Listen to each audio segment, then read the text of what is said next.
États-Unis, le ministre de la Défense ne veut pas déployer l'armée face aux manifestants.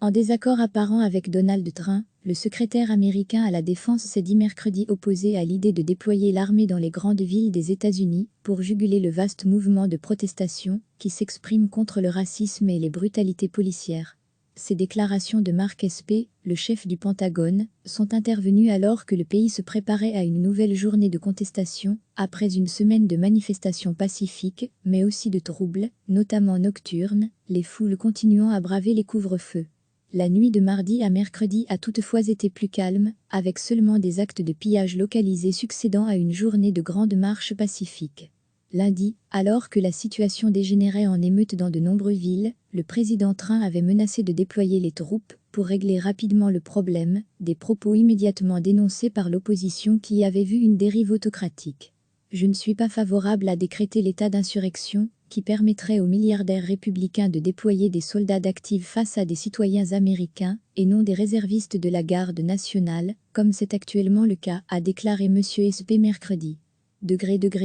À lire aussi, depuis 1965, des émeutes raciales ont éclaté dans de nombreuses villes des États-Unis, photos et vidéos, à Washington, où le couvre-feu n'avait pour l'instant pas été reconduit pour mercredi soir, un important dispositif policier était déployé au petit matin pour boucler l'accès à la Maison-Blanche. La veille, des milliers de manifestants avaient protesté, dans le calme, contre la mort de George Floyd, un noir américain tué par un policier lors de son interpellation, le 25 mai à Minneapolis, et plus largement contre le racisme et les violences policières aux États-Unis. No justice, no peace, pas de paix sans justice, ou en up,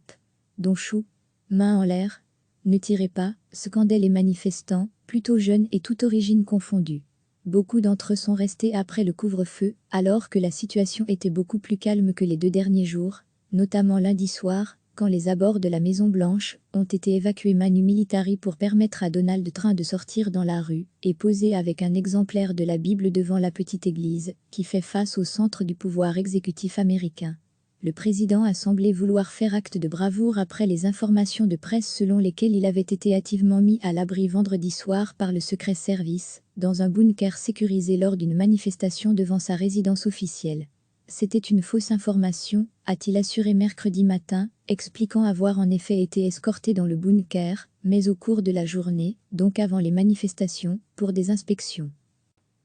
En désaccord apparent avec Donald Trump, le secrétaire américain à la Défense s'est dit mercredi opposé à l'idée de déployer l'armée dans les grandes villes des États-Unis pour juguler le vaste mouvement de protestation qui s'exprime contre le racisme et les brutalités policières. Ces déclarations de Mark Esper, le chef du Pentagone, sont intervenues alors que le pays se préparait à une nouvelle journée de contestation, après une semaine de manifestations pacifiques, mais aussi de troubles, notamment nocturnes, les foules continuant à braver les couvre-feux. La nuit de mardi à mercredi a toutefois été plus calme, avec seulement des actes de pillage localisés succédant à une journée de grandes marches pacifiques. Lundi, alors que la situation dégénérait en émeute dans de nombreuses villes, le président Trump avait menacé de déployer les troupes pour régler rapidement le problème, des propos immédiatement dénoncés par l'opposition qui y avait vu une dérive autocratique. Je ne suis pas favorable à décréter l'état d'insurrection, qui permettrait aux milliardaires républicains de déployer des soldats d'actifs face à des citoyens américains, et non des réservistes de la garde nationale, comme c'est actuellement le cas, a déclaré M. Esper mercredi. À lire aussi, depuis 1965, des émeutes raciales ont éclaté dans de nombreuses villes des États-Unis, photos et vidéos, à Washington, où le couvre-feu n'avait pour l'instant pas été reconduit pour mercredi soir, un important dispositif policier était déployé au petit matin pour boucler l'accès à la Maison-Blanche. La veille, des milliers de manifestants avaient protesté, dans le calme, contre la mort de George Floyd, un noir américain tué par un policier lors de son interpellation, le 25 mai à Minneapolis, et plus largement contre le racisme et les violences policières aux États-Unis. No justice, no peace, pas de paix sans justice, ou en up,